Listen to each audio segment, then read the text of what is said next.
하나님의 말씀 사무엘하 6장 1절에서 7절입니다. 471페이지 사무엘하 6장 1절에서 7절 교독해 보겠습니다. 다윗이 이스라엘에서 뽑은 무리 3만 명을 다시 모으고 다윗이 일어나 자기와 함께 있는 모든 사람과 더불어 바알의 유다로 가서 거기서 하나님의 궤를 메어오려 하니 그 궤는 그릇들 사이에 좌정하신 만군의 여호와의 이름으로 불리는 것이라. 그들이 하나님의 궤를 새 수레에 싣고 산에 있는 아비나답의 집에서 나오는데 아비나답의 아들 우사와 아요가 그 새 수레를 모으니라. 그들이 산에 있는 아비나답의 집에서 하나님의 궤를 싣고 나올 때에 아도는 궤 앞에 서가고 다윗과 이스라엘 온 족속은 잣나무로 만든 여러 가지 악기와 수금과 비파와 소고와 양금과 재금으로 여호와 앞에서 연주하더라. 그들이 나무의 타산바닥에 이르러서는 소들이 힘으로 우사가 손을 놓아 하나님의 궤를 들었더니 여호와께서 그를 잘못함으로 말미암아 진노하사 그를 그곳에서 치시니 그가 거기 하나님의 궤 곁에서 죽으니라. 아멘. 우사가 잘못해가지고 하나님이 쳐서 죽었다. 7절의 결론은 그건데 우사가 뭘 잘못했냐는 거죠. 이 사건은 우리가 성경을 읽을 때마다 우리에게 도전을 주고 잘 이해가 되지 않는 그런 부분입니다. 여기 오늘 7절에 분명히 우사가 잘못함으로 말미암아 진노하사 그를 그곳에서 쳐서 하나님의 궤 곁에서 죽었다. 그럼 잘못해서 죽었다는데 뭘 잘못했냐는 거예요. 그럼 우리가 그 하나님을 표현할 때 여러 가지 표현 방식이 있는데 하나님, 우리 생명의 하나님, 생명과 진리가 되신 하나님. 생명은 괜찮은 것 같은데 진리가 되신 하나님. 근데 오늘 이 진리가 되신 하나님 여기에 대해서 말씀을 나누고자 합니다. 이 생명과 진리의 하나님 할 때 생명은 대충 먼저 알겠는데 진리의 하나님이라는 말씀은 두려운 뜻이 그 안에 담겨 있다 하는 거예요. 진리가 아닌 것은 거짓인데요. 거짓은 악이죠. 거짓은 악입니다. 그럼 악은 하나님께 용납이 되질 않아요. 그죠? 또 진리의 반대는 거짓이라고 생각할 수도 있는데 한편으로는 진리의 반대는 무지라고도 볼 수가 있습니다. 무지. 그죠? 모르는 게 뭡니까? 비진리가 되는 거예요. 진리가 아닌 거예요. 깨닫지 못한 사람은 하나님이 잘 쓰지 않습니다. 그냥 불편하기 때문에. 여러분이 만약에 사장님이거나 무슨 어디 조그마한 비즈니스의 오너라 해도 사람을 여러분이 이렇게 직분을 준다든지 할 때 그 주인의 의도를, 그 사장의 의도를 제대로 모르는 사람은 쓰기가 힘들어요. 왜냐하면 불안한 거예요. 막 열심히 하는데 황당한 일을 벌리면 얼마나 불편하겠어요. 그래서 신앙도 똑같아. 깨닫지 못하는 사람은 쓸 수가 없어요. 굳이 쓰시고자 한다면 어떻게 해서든지 그걸 깨닫게 한 다음에 쓴단 말이에요. 여러분 신약시대 바울도 얼마나 열심히 있었어요. 하나님을 섬기는 문제에 있어서는 진짜 2등이라고 그러면 서러울 정도로 그렇게 열심을 가졌잖아요. 이 바울은요 원래 유대교인이고 그 바리새인이잖아요. 핵심이 뭔지 아세요? 그 사람의 머릿속에 있는 핵심이 뭔지 아세요? 신은 하나라는 거예요. 유일신. 이 온 천하에 신은 하나님밖에 없어요. 그런데 자꾸만 어떤 사람들이 예수가 신이라고 하거든. 이거는 죽여야 되는 거예요. 그죠? 그건 거기에 제일 앞장선 사람이에요. 근데 깨닫지를 못했잖아요. 성삼위일체 하나님을. 그러니까 어떻게 합니까? 뒤로 돌아. 잘못된 대로 뛰고 있지 않냐 지금. 뒤로 돌으라고. 그래서 예수님이 나타나신 거죠. 아예 얼마나. 그런데 열심히 있는 사람 좀 가능성이 있긴 있어요. 왜냐면 이 머리 코드만 똑바로 딱 해주면 그 열심히 이제 올바르게 가면 되니까. 좋긴 좋은데 여러분, 다윗의 그 허물도 많지만 업적이 있어요. 그 가장 대표적인 업적이 뭐냐면요, 예루살렘을 정복했다는 거예요. 이게 굉장히 중요합니다. 왜 중요하냐면, 여러분, 모세가 죽고 여호수아가 지도자가 돼가지고 가나안 땅에 들어갔잖아요. 그래갖고 가나안 땅을 막 정복해 갔죠. 하나님께서 아브라함 때부터 주시겠다고 하는 젖과 꿀이 흐르는 땅, 그건 그냥 들어가면 어서 오세요 하고 문 열어서 사는 땅이 아니에요. 전쟁을 해서 죽여야 되는 거예요. 이게 그냥 내가 땅을 주겠다 했지만 어디 들어가가지고 그냥 문 열고 들어갔나요?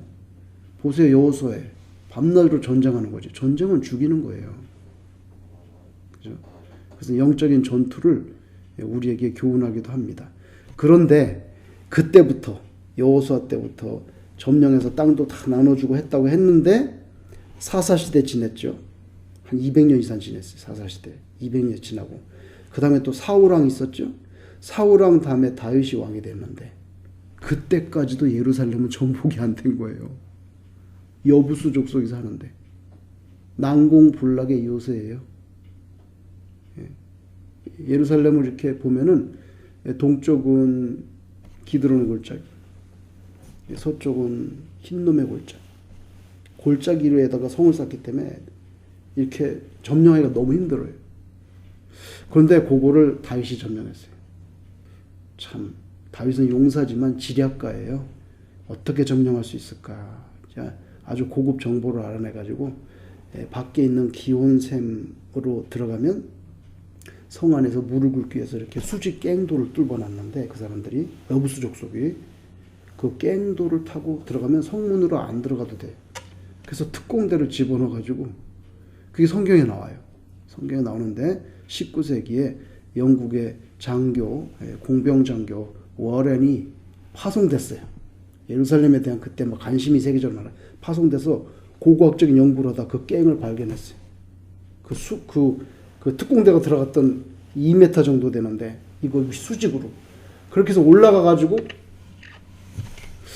그래서 예루살렘 성을 정복한 다음에 다윗의 마음에 큰 프로젝트가 하나 떠올랐는데 그거 뭐냐면은, 이제 그 여기 예루살렘을 수도로 하고 이제 다스리는데 하나님의 법궤를 여기로 모셔와야 되겠다. 이제 그 프로젝트예요. 그때까지 아비나답이라고 하는 사람의 집에 수십 년 동안 거기 있었어요. 왜 그러냐면 과거에 블레셋과 전쟁하다가 법궤를 빼앗긴 적이 있거든요. 근데 법궤를 돌려보냈단 말이에요. 그래서 최종 어디에 안치됐냐면 기럇 여야림이란 동네 아비나답의 집에 그게 안치되어 있는데, 내가 이제 이렇게 예루살렘 성도 정복하고 수도로 삼았으니까 그 하나님의 임재를 상징하는 법궤를 모셔와야 되겠다.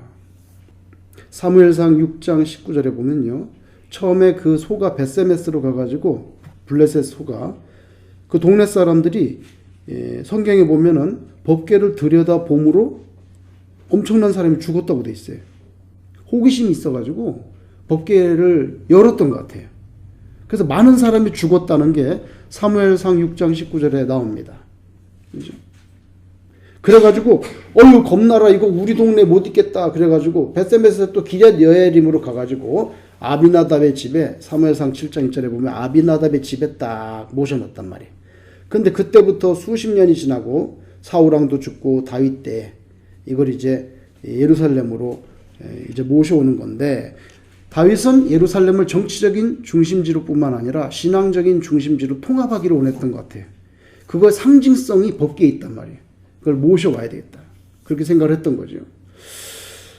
그냥 어떤 시골에 어떤 집에 있는데 그것보다는 그 하나님의 임재를 상징하는 법궤를 모셔와가지고 법궤를 여기다가 예루살렘에 갖다 놔서 하나님의 축복이 이스라엘 국가 전체에 아주 인타이어 네이션에 영향이 하나님의 복이 내리도록 해야 되겠다 이런 생각을 했던 것 같아요. 이 프로젝트를 위해서 열정과 정성이 대단했어요. 오늘 봉독한 말씀 6장 1절에 보면 이 프로젝트를 하기 위해서 특별히 선별된 사람이 3만 명이라고 했어요. 여러분 고대 시대에 지금도 3만 명이라면 여러분 무슨 뭐 요새 퍼레이드 하는데 3만 명 모을 수 있나요? 엄청난 사람을 동원했어요. 그죠? 그리고 오늘 성경에 보면 수레를 새로 제작했죠. 새 수레를 특별히 제작했습니다. 그 다음에 5절에 보면 특별한 연주자들로 하여금 온갖 악기를 동원해가지고 오케스트라 합주단을 발족시켜가지고 이제 그 새 수레에다가 법궤를 싣고 나오는데 막 말하자면 오케스트라가 연주를 하고 3만 명이 동원돼서 찬송을 막 하고 난리가 났던 것 같아요. 이런 엄청난 축제 분위기에 완전히 찬물을 끼얹는 비극이 생겼는데 그게 뭐냐면 나아곤이라는 사람 집에 타작마당이쯤 왔는데 갑자기 소가 막 뛰니까 소 뒤에 묶어놓은 수레가 막 덜커덩 했을 거 아니에요. 그러니까 법궤가 떨어질 지경이 됐던 것 같아요. 그러니까 그 옆에 있던 우사라는 사람이 이걸 탁 잡았단 말이에요. 이렇게. 그죠? 우사는 누굽니까? 아비나답의 아들입니다. 아들이에요. 이 영광스럽고 기쁜 행사인데 갑자기 소가 뛰는 바람에 굴러 떨어질 것 같으니까 법궤를 탁 잡았는데 거기서 그 자리에서 죽어버렸다는 거예요. 우사가. 근데 그것은 오늘 말씀에 우사가 잘못함으로 하나님이 치셨으므로 죽었다고 돼 있어요. 뭘 잘못했냐는 거죠. 여러분 비극입니다. 잘 수긍되지 않는 면이지요.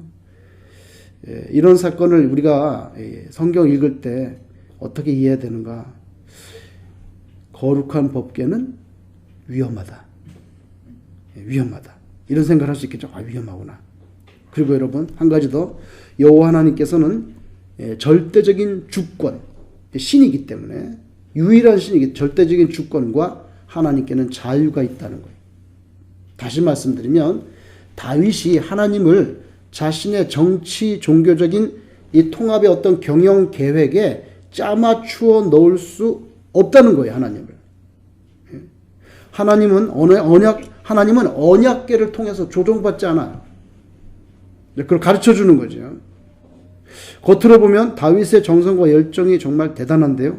문제는 그게 하나님이 정하신 방식에 맞지 않는다는 거. 그게 문제였죠. 여러분이 아시는 대로 법궤를 운반할 때는 반드시 레위 지파가 그것도 굉장히 까다롭게 무슨 지파 어디 소속 이렇게 소속을 따져가지고 그 지정된 지파만이 어깨로 메고 이동해야 되는데 출애굽기 25장 10절에 보면은 하나님께서 법궤를 제작하라고 가르쳐줘요. 어떻게 하라고. 가르쳐주는데 법궤를 만들고 법궤 아랫부분에다가 링을 달으라고 합니다. 고리를 4개를 달아가지고 그 고리에다가 발을 껴가지고 2개의 발을 끼는 거죠.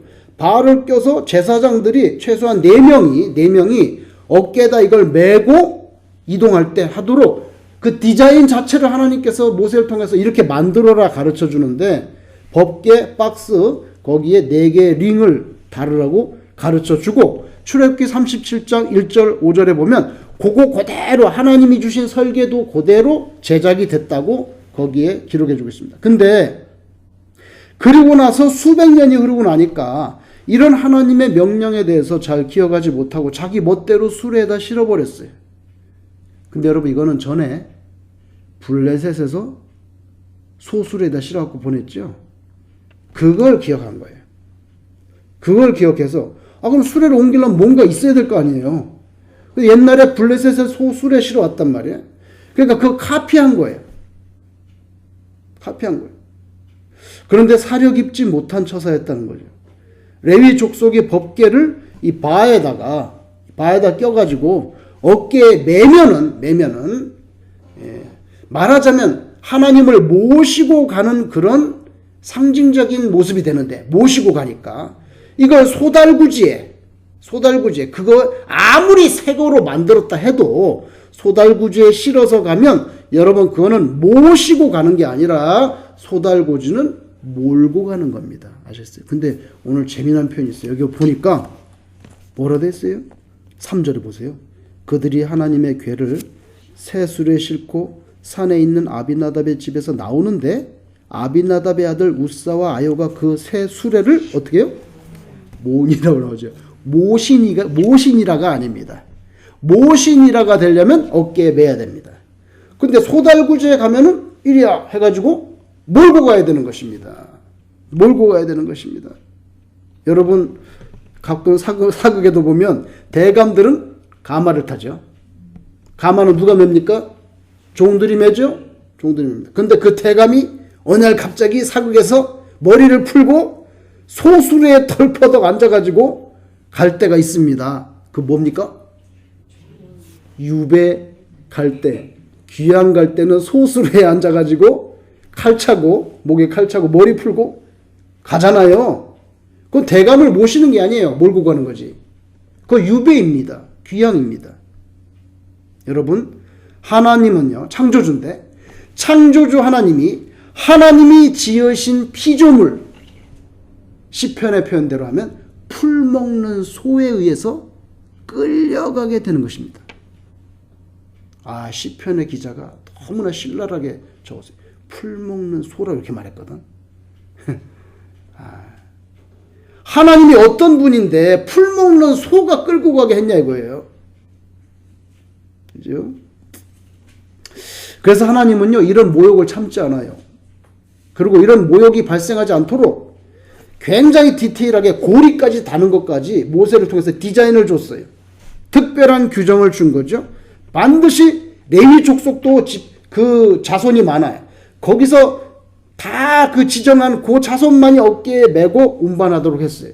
이런 면에서 다윗이 엄청난 노력과 3만 명 동원하고 그 관현악단 협주단 동원하고 수레 새로 만들고 오늘날식으로 하면 뭐 완전히 붉은색 양탄자 깔은 거나 마찬가지죠. 자기 딴에는. 근데 그 프로젝트이 하나님 앞에 크레딧을 얻지 못하고 솔직히 말하면 빵점이 된 거예요.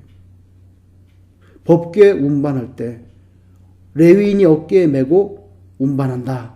이 모세를 통해 주신 지침은요, 여호수아 시대만 해도 그대로 지켜졌어요. 왜 그러냐면 여호수아가 모세가 죽고 난 다음에 가나안 땅에 들어갔는데 제일 먼저 문제가 뭐냐면 요단강을 건너야 돼. 요단강을 건너는데 법궤를 이제 가져가야 되잖아요. 그때 보면은 법궤를 레위 지파가 메고 가라고 여호수아가 명령을 합니다. 그런데 그 명령을 하는 장면이 재밌어요.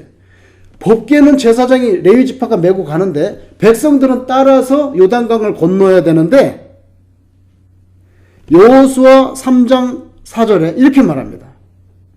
여호수아 3장 4절에 그러나 너희와 그 사이 거리가 2000규빗쯤 되게 하고, 이게 뭡니까? 레위 지파가 법궤를 들고 가는데 거기서부터 2000규빗 뒤에서 따라가라는 거예요. 정확히 됐어요. 그러나 너희와 그 사이 거리가 2000규빗쯤 되게 하고 그것에 가까이 하지는 말라. 이렇게 나옵니다. 여러분 2000규빗이 얼마냐면요, 계산해 보니까 대략 900m예요. 900m니까 1km 정도 된다고 보는 거죠. 1km 정도 뒤에 떨어져서 조심해서 따라가라는 거예요. 가까이 가지 마라. 이렇게 여호수아가 왜? 여호수아는 모세와 같이 지냈던 사람이기 때문에 하나님 율법을 다 알고 있거든. 그때만 해도 지켜졌단 말이에요. 근데 그리고 나서 사사시대 마지막 사무엘 사사, 그 다음에 사울왕, 그리고 다윗이 왕이 된 지 지금 7년 반이 된 시점이에요. 그러니까 이거 아무도 모르는 거예요. 하나님 말씀에 너무 무지한 거예요. 여러분, 소들로 하여금 하나님의 영광을 질질 끌고 가게 한 격이 돼버렸죠. 하나님의 가르침은 때로 그래서 극단적인 충격 요법으로 가르칩니다. 왜? 소들이 그냥 간단히 소 띠인데 뛰면은 법궤가 흔들릴 거고 그럼 사건이 벌어지는 거예요. 왜 갑자기 뛰냐고요? 가던 소가 뛰게 하시고 옆에 있던 우사는 법궤를 잡았고 죽었습니다. 이 일로 인해서 다윗과 이스라엘 백성 전부 다 망연자실. 어떻게 이런 일이, 근데 여러분 어찌 이런 일이가 아니에요. 다 이유가 있는 일이지요. 이런 방법이 아니라면 다윗과 이스라엘 백성 거기 동원된 3만 명이 어떻게 하나님의 법도를 신속하게 그리고 전체적으로 한꺼번에 다 그 사람들이 깨달을 수 있겠어요? 하나님이 우사를 쳐서 가르치는 거죠. 그죠? 그래서 오늘 말씀을 통해서 우리가 깨닫는 게 뭐냐면 기독교 신앙에서 볼 때 무지가 명백히 죄가 된다는 이 사실이에요. 그래서 우리가 오늘 본문 구절 때 우사가 잘못함으로 말미암아 진노하사 쳤다는데 뭘 잘못했지? 무지가 죄라는 거죠. 여러분 세상에서는 몰라서 그랬는데요. 그럼 인지상정으로 판사가 형량을 약하게 선고하기도 하고요. 초행범, 몰라서 초행범, 그걸 봐주기도 하지만 하나님 앞에서는 무지가 익스큐즈가 안 돼요. 이건 어쩔 수가 없어요. 그리고 하나님께서 많은 종류의 악한 거, 죄악 참아주시고 용서해주시고 살인, 간음 이거 뭐 도적질 다 용서해주고 하진데 한 가지 용서 안 해주는 거는 제가 볼 때는 직접적으로 하나님의 신성함 그거를 뚫고 들어오는 거는 한 분도 봐주지 않고 그것도 징계도 즉각적으로 내리는 것을 볼 수가 있어요. 아나니아 삽비라도 기회를 안 줬어요. 회개할 기회도 없어요. 그냥 죽었죠? 그죠? 그냥 죽었어요. 왜? 성령을 속인다고 말이 나가니까 바로 죽었어요. 하나님의 신성함을 건드리는 거는 그래서 예를 들면 민수기 4장 15절에 성물을 만지면 죽는다 이렇게 돼 있어요. 법궤를 만지면 죽는다는 거예요. 다른 것도 가르쳐 줬어요. 이건요 하나님께 대한 최소한의 경계와 예우입니다. 예우. 그죠? 그 손자들 이쁘다 그러면 할아버지 상투 진다는 말이 있잖아요. 옛날에. 하나님께서 최소한의 경계를 주시는 거예요. 다윗의 정성, 수고 대단했지만 결국에 보면 하나님의 명령을 따르지 못하고 사무엘상 6장에 있었던 과거 블레셋 족속의 방식을 그냥 깊이 생각하지 않고 카피해버렸어요. 다윗의 의도는 대단히 신실합니다. 그 하나님의 법궤를 모셔오려는 건 신앙이 있다는 거예요. 근데 그 다윗의 그런 신앙적인 의도, 그런 디자이어가 아무리 신실해도, 아무리 신실하다 해도 하나님의 법도에 맞지 않을 때는 하나님이 걷어내버린다. 분명히 할 수 있어요. 그래서 우리가 아무리 우리 마음 중심에 내가 하나님을 이렇게 위한다 저렇게 위한다 디자이어가 신시어하다고 해도 하나님의 법도를 내가 밀칠 수는 없다는 거예요. 그 위험해. 다윗에게는 신앙적인 열정이 있었어요. 하나님의 법궤를 예루살렘으로 모시고 오고자 하는 그 마음 자체가 대단한 신앙이죠. 그죠? 사무엘도 그런 생각 안 했고요. 사울도 그런 생각 안 했어요. 다윗이 그런 생각을 했단 말이에요. 굉장히 귀한 거예요.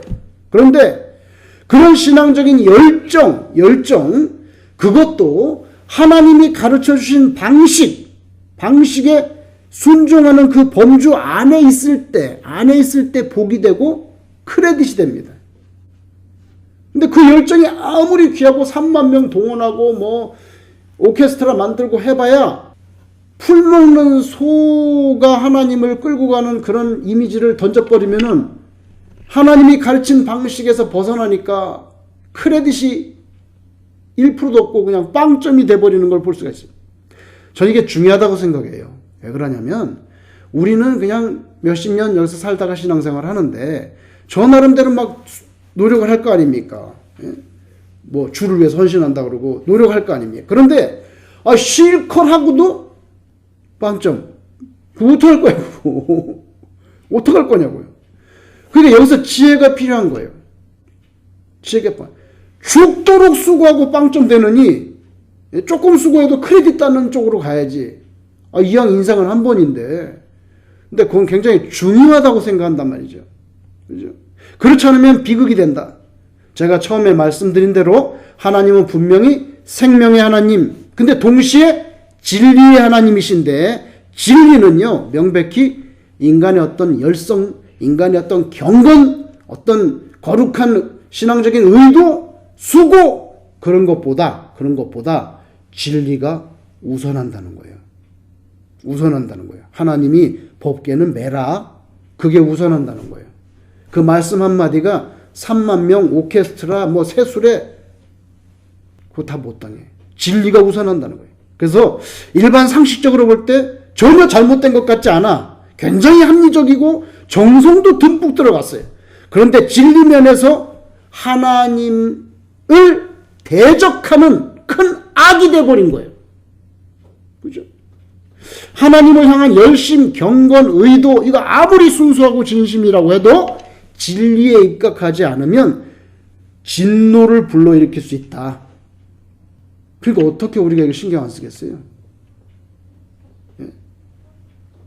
있는 정성 다 바쳤는데 하나님께서 넌 네 마음대로 했지 한 번이라도 나를 고려해봤어? 예? 내 방식에 대해서 생각해봤냐고. 그러면 우리는 꽝이 되는 거예요. 근데 그게 바울의 정신에 나타나요. 왜냐하면 제가 예를 들어 볼게요. 로마서 10장 2절에 이렇게 말씀합니다. 내가 증언하노니, 여기서 나는 바울인데요. 내가 증언하노니 그들이 하나님께 열심히 있으나, 보세요. 그들이 하나님께 열심히 있으나 올바른 지식을 따른 것이 아니니라. 이렇게 나옵니다. 그 대표적인 사람 누구예요? 자기 자신이요. 그죠? 열심을 품고 예수 믿는 사람 죽이려고 했잖아요. 그죠? 그래서 하나님께 열심히 있으나 올바른 지식을 따른 것이 아니다. 이사야는 이런 말씀합니다. 8장 20절에 들어보세요. 마땅히 율법과 증거의 말씀을 따를지니 그들이 말하는 바가 이 말씀에 맞지 아니하면 아무리 뭐 언변이 좋고 기술이 좋고 뭐 효과가 크고 별 좋은 찬사를 다 받는다 할지라도 말씀에 맞지 아니하면 그들이 정녕 아침 빛을 보지 못하고 이렇게 나옵니다. 그냥 깜깜이 흑암 속에 살고 있는 거라는 거예요. 깜깜이 흑암 속에서 뭘 모르고 있다는 거예요. 그렇게 이사야가 말씀했어요. 여러분, 그래서 하나님은 생명의 하나님, 또 진리의 하나님, 다 좋은 말씀인데 하나님의 그 생명이라는 것은 그것의 법칙인 진리 안에서만 죄인들에게 생명이 되는 거예요. 그죠? 하나님의 법도와 가르침과 진리 밖에서는 죄인들에게 생명이 되지 않아요. 생명은커녕 죽음이야. 오늘 웃사를 보면. 그걸 벗어나면 생명이 아니에요. 죄인이, 그죠? 죄인이 진리를 거스리고 막무가내로 하나님께로 직진하다가는 손해라는 거예요. 비극이고 죽음이라는 거예요. 제가 비유하면요. 사람에게 여러분, 우리가 불이 없으면 어떻게 살겠어요? 그죠? 가스나 전기를 통해서 불을 펴야 밥을 짓고, 그죠? 우리 불이 있어야 뭐 난방도 하잖아요. 그죠? 불이 없이는 살 수가 없지만, 불이 없이 살 수, 그렇다고 불 속으로 직접 뛰어들면 한 가지 법에서 그건 소멸이에요. 하나님은 그런 분이세요. 그죠? 하나님은 그런 분이세요. 소멸하는 불. 이게 나오죠. 그죠? 다행히 하나님은 이 죄인이 그에게 접근해도 소멸되지 않을 수 있는 길을 주셨어요. 그 바로 예수님이에요. 그래서 예수님을 통해서 갈 때 우리는 소멸되지 않아요. 죽지 않아요. 요한복음 14장 6절에 여러분, 예수께서 이르시되 내가 곧 길이요, 그 다음 뭐라 합니까? 진리요, 그 다음 뭐라 합니까? 생명, 이렇게 나오잖아요. 그죠? 진리와 생명이 다 거기 본인이 말씀하셨어요. 그래서 나로 말미암지 않고는 아버지께로 올 자가 없다. 다 죽어. 공의로우신 하나님 앞에 우린 죄인이기 때문에 다 죽는다고요. 그런데 예수님의 피를 붙잡고 나가는 거예요. 그러니까 이건 큰 은혜죠. 큰 은혜예요. 이 진리를 거스리고 하나님께 나아가는 거 전부 이 불에 소멸된다. 성령은 예수 그리스도를 통해서 하나님께로 나아가는 이 진리를 우리에게 증거해 주시고 가르쳐 주시는 진리의 영이에요. 그래서 예수님이 이렇게 말씀합니다. 요한복음 15장 26절에 내가 아버지께로부터 너희에게 보낼 보혜사 곧 아버지께로부터 나오시는 진리의 성령이 오실 때 이렇게 말합니다. 진리의 성령이 오실 때에 그가 나를 증언하실 것이다. 성령께서 우리에게 믿음도 주시고 성령께서 우리를 예수님을 통해서 하나님께로 나아가도록 그렇게 해주신다는 거예요. 여러분 신앙이라는 게 뭡니까? 아 저는 신앙이 순수한데요.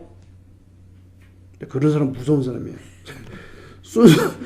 순수한 거 정말 힘든 사람도 많아요. 이거 참 두려운 말이기도 해요. 여러분 저는 신앙이 순수한데요. 진심인데요. 영어로 sincerity. sincere하다는 거 신실함 sincerity. 여러분. 근데 신앙은요. 제가 볼 때 sincerity가 아니라 신앙은 truth. 진심이 아니라 진리야. 진리. 내가 진심이냐? 내가 순수하냐? 내 의도가 얼마나 순수하냐? 이거 별로 안 중요해. 중요하지만 관건이 아니야. 그게 아니야. 네가 진리대로 생각하고 진리대로 액션하고 있느냐. 그겁니다. 그래서 진심이 중요한 게 아니라 진리가 중요해. 진리를 이미 정해놨어요. 하나님께서 이렇게 하라고 성경에. 그죠? 그거 안에서 내 진심이 크레딧이 되는 거지. 그거는 다 관심도 없고 무지하고 왜곡하고 나만 그냥 계속 순수하다 그러고 진심이라는 거. 그 크레딧 없다는 거죠. 여러분 사람이 진실되다. 진심이다. 그럴 때는요. 사람들의 호응이 따를 수가 있어요. 호응이 따를 수 있지만 그러니까 진심에는 사람의 호응이 따를 수 있지만 진리에는 성령의 보증이 따릅니다. 성령의 보증이 따릅니다. 그렇죠? 보혜사 성령 진리의 성령께서 오실 때 그가 나를 너에게 증언하실 것이다. 우리가 성삼일체 하나님을 예배하고 또 섬긴다고 할 때 모든 인간적인 정성이 있죠. 우리가 정성, 그죠? 정성이 있잖아 이것저것. 정성, 수고, 진심, 열정 이런 것보다 앞서야 될 게 하나님이 규정한 진리입니다. 진리입니다. 그리고 핵심은 바로 예수님입니다. 저와 여러분이 늘 그것을 기억하시고 우리 인생 한 번밖에 없어요. 이왕 수고하는데 하나님께 다 크레딧이 되는 그런 신앙생활이 되시기를 주의 이름으로 축원합니다.